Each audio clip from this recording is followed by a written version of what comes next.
जय जय शङ्कर हर हर शङ्कर जय जय शङ्कर हर हर शङ्कर जय जय शङ्कर हर हर शङ्कर जय जय शङ्कर குரு தெய்வத்தின் குரல் 3ஆம் பாகம். குரு ஆச்சாரியர். குரு ஆச்சாரியர் என்ற 2 வார்த்தைகளை பொதுவாக ஒரே அர்த்தத்தில் சொல்கிறோம். ஆனால் இதில் ஒன்றுக்கொன்று கொஞ்சம் வித்தியாசமும் வித்வான்களால் சொல்லப்படுகிறது.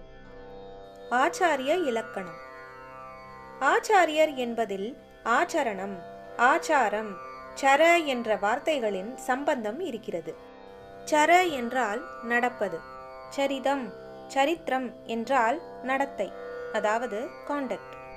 பல நிகழ்ச்சிகள் தொடர்ச்சியாக நடப்பதால் தேச சரித்திரம், ஜீவிய சரித்திரம் என்றெல்லாம் சொல்கிறோம்.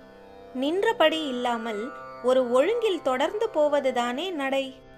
இப்படி ஒரு வழிப்படி நடப்பதுதான் சரித்திரம். ஒரு வழியில் ஒழுகுவது என்று தமிழில் சொல்வார்கள். ஜலம் ஒழுகுகிற போது தாரையாக ஒரு தொடராகத்தானே விழுகிறது. இப்படி சில விதிகளின்படியே அதை பின்பற்றி போவதுதான் ஒழுகுவது. ஒழுக்கம் என்பது இதிலிருந்துதான் வந்தது. சர தாத்துவின் மேல் இதுவே சம்ஸ்கிருதத்தில் ஆச்சாரம் என்று இருக்கிறது. சாஸ்திர விதி பிரகாரம் ஒழுகுவது, தர்ம நூல்களின் ஒழுக்கம்தான் ஆச்சாரம். இப்படி நடப்பது ஆச்சரணம்.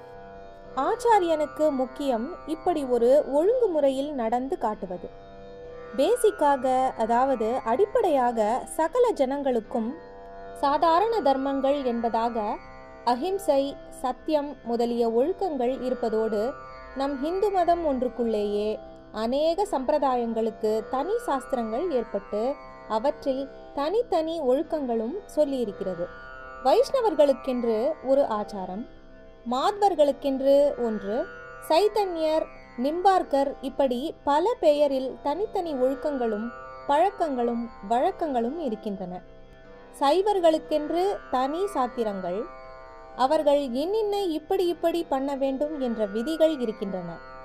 சைவத்திலேயே சித்தாந்த சைவம், வீர சைவம், காஷ்மீரி சைவம், பாசுபதம் என்று பல பிரிவுகள்.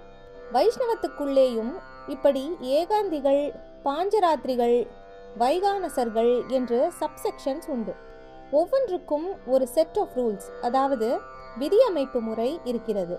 அத்வைதிகளுக்கு ஒரிஜினலாக ஸ்மிருதிகள் சொன்ன ரூல்கள் இருக்கின்றன.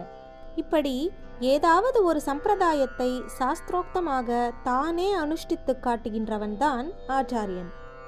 ஆச்சாரிய பதத்துக்கு டெஃபினிஷன், அதாவது லட்சணம் சொல்கிற ஸ்லோகம் சில பேர் கேள்விப்பட்டிருக்கலாம்.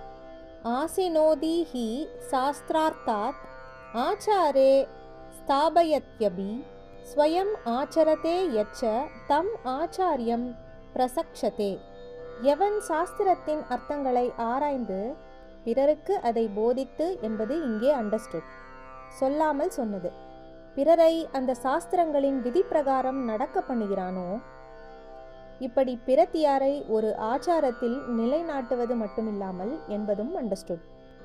தானே அந்த வழிப்படி நடந்து காட்டுகிறானோ அவனே ஆச்சாரியன் எனப்படுகிறான் என்று அர்த்தம். ப்ரீசெப்ட், பிராக்டிஸ் இரண்டிலும் என்று சொல்வது இதைத்தான். அதாவது வாய் உபதேசத்தால் மட்டுமில்லாமல் அல்லது கையால் புஸ்தகம் எழுதுவது மட்டுமில்லாமல் தன்னுடைய வாழ்க்கை உதாரணத்தாலேயே ஒரு சம்பிரதாயத்துக்கான ரூல்களை நடத்தி காட்டுகிறவனே ஆச்சாரியன். ஆச்சார அனுஷ்டானம் என்று 2ஐ சேர்த்து சொல்கிறோம். சாஸ்திரம், சம்பிரதாயம் என்று 2ஐ சொல்கிறோம். தமிழில் பழக்க வழக்க, ஒழுக்கம் என்று 3ஐ சேர்த்து சொல்கிறோம். இந்த எல்லாமே இன்டர்கனெக்டட், ஒன்றுக்கொன்று சம்பந்தப்பட்டது. சாஸ்திரத்தில் அநேக இடங்களில் சொல்லியிருக்கிற ரூல்களை வாழ்க்கையில் அனுஷ்டித்து காட்டுவதற்கு ஏற்ற விதத்தில் கோடிஃபை பண்ணியே ஒவ்வொரு சம்பிரதாயமும் உண்டாயிருக்கிறது. சாஸ்திரங்களில் பல தினசான கொள்கைகள் இருக்கிற போது ஒவ்வொரு விதமான கொள்கையை மட்டும் அவற்றிலிருந்து பிரித்து ரூபம் கொடுத்து சம்பிரதாயங்கள் ஏற்படுகின்றன. ஒரே வேத மதத்தில் இப்படி சங்கர சம்பிரதாயம், ராமானுஜ சம்பிரதாயம் என்றெல்லாம் பல வந்திருக்கின்றன. சாஸ்திரம் சம்பிரதாயம் என்று சாதாரணமாக சொல்லும்போது வேறு விதமான ஒரு பாகுபாடும் நினைக்கப்படுகிறது. அதாவது சாஸ்திரம் என்பது சட்ட புஸ்தகமாக எழுதி நிலையாக வைத்துவிட்டது. சம்பிரதாயம் என்பது இப்படி சட்டமாக நாட்டப்படாவிட்டாலும் சாஸ்திரஜர்கள் உள்பட சமூகத்தார் எல்லாராலும் பின்பற்றப்படுகிற விஷயங்கள் என்று நினைக்கப்படுகிறது. சாஸ்திரம் என்பது ஸ்கிரிப்சர், சம்பிரதாயம் என்பது ட்ரெடிஷன், யூசேஜ், மரபு என்பது. சாஸ்திரமாக எழுதி வைத்தது எல்லாருக்கும் பொதுவாயிருக்கும். சம்பிரதாயமாக பழக்கத்தில் வந்தது ஒவ்வொரு பிராந்தியத்துக்கும் மாறலாம். குலாச்சாரம், தேசாச்சாரம் என்று குடும்பங்களுக்கிடையில், பல சீமைகளுக்கிடையில் மாறுதலாயிருக்கலாம். ஒரு வழியை சட்டத்திட்டங்களால் காட்டிக் கொடுத்து அது ஜனங்களுக்கிடையில் நீண்ட காலம் வழங்கப்படும் போது வழக்கமாகிறது. ஜனங்கள் இதற்கு பழகி போகிற போது பழக்கம் எனப்படுகிறது. பழக்க வழக்கங்கள் என்று பொதுவாக இருப்பவற்றை ஒரு இண்டிவிஜுவல், அதாவது தனிநபர் பற்றி ஒழுகும் போது, அதாவது அனுஷ்டிக்கும் போது அது இவனுக்கு உண்டாக்குகிற சீலமே ஒழுக்கம் என்பது. சாஸ்திர சம்பிரதாயங்களின் ஆச்சார அனுஷ்டானங்களான பழக்க வழக்கங்களை பின்பற்றி ஒழுக்கமாக, டிசிப்ளின்டாக வாழ்கிறவனே ஆச்சாரியன். அவனே ஜெனரலாக எல்லாருக்கும் ஏற்பட்ட தர்ம நியதிகளோடு கூட ஒரு குறிப்பிட்ட சம்பிரதாயத்தின் சாஸ்திரங்களை அறிந்து அனுஷ்டித்து காட்டுபவனாக இருக்க வேண்டும். தன்னளவில் இப்படி இருக்கிறவனை மட்டும் ஆச்சாரியன் என்று சொல்லிவிட முடியாது. உங்களுக்கே தெரியுமே, ஆச்சாரியன் என்றால் உடனே சிஷ்யன் என்பவனும் இருந்தாக வேண்டும். அதாவது இவன் பிரத்தியானையும் சிஷ்யனாக்கிக் கொண்டு அவனுக்கு இந்த தர்மாச்சாரங்களை போதனை பண்ணி அதன்படியே அவன் நடக்கும்படி பண்ண வேண்டும். போதனை செய்ய வேண்டும் என்பதால் அவன் கற்றறிந்த வித்வானாக இருந்தாக வேண்டும். அப்போதுதான் சந்தேகங்களை போக்கவும் எதிர்வாதத்தை கண்டனம் பண்ணவும் முடியும். இவனிடம் ஒரு சிஷ்யன் நீண்ட காலம் பயிற்சி பெற்றால்தான் இவ்வளவும் கற்றுக்கொள்ள முடியும்.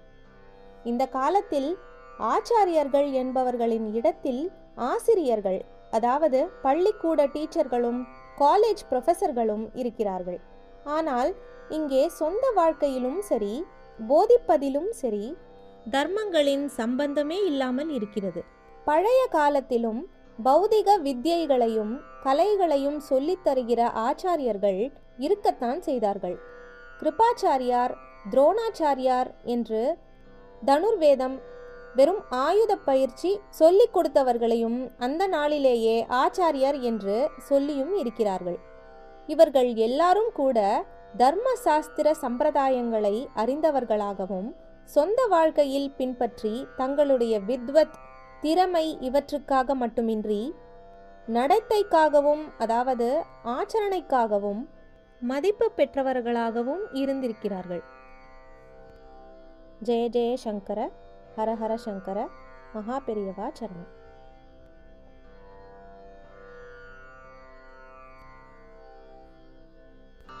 जय जय शंकर, हर हर शंकर, जय जय शंकर, हर हर शंकर, जय जय शंकर, हर हर शंकर.